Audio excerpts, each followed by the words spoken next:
with Belichick. Having some young 24-year-old shut him down and him not being in control. His brand is control. The mad genius, the evil genius, whatever you want to call him. Going back to his days with the Giants there as the coordinator under Bill Parcells. I saw the documentaries, the two Bills, Belichick, and then, of course, him going up into New England and whatnot, putting in those brilliant game plans, always knowing the answer to the question before it's answered, whether he gave them permission or not. It was a simple question. When did you all meet?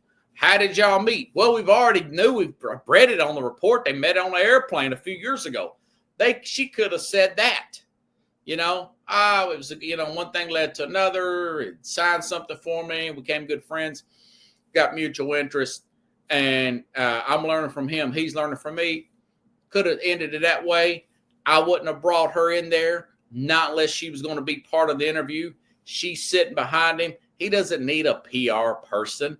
I mean, yeah, everybody's got assistant. I know Mike Westhoff, author there, played for our guy that's a long-time special teams coordinator. He used to be with the Jets and then with Denver before he retired. I would have to go through his assistant and be able to talk to him. I get that. But the whole thing with her being there, cutting off on the interview, was a bad look. For him to put out a statement and CBS put out a statement, that's bad. And again, according to The Athletic, I don't know the details because there's not really specifics on here, but she supposedly had something to do with stopping them from getting the Hard Knocks thing, which have been excellent for recruiting and whatnot. Stuff like that's going to give you you want that logo out as much as possible. Now, of course, you're still want the NIL stuff. You're still want everything I just said at the beginning of the program about they're still going to have to beat up with him, learn his scheme, and see if they want to deal with him on a one-on-one basis.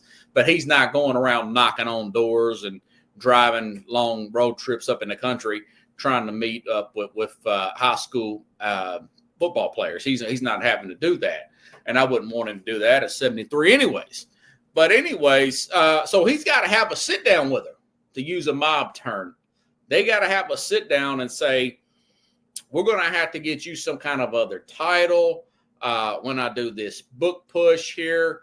On the next interview, I wouldn't have her present. If you do bring her present as the girlfriend and sit there and interview together and just be open. You'll sell more books if you talk about how you met.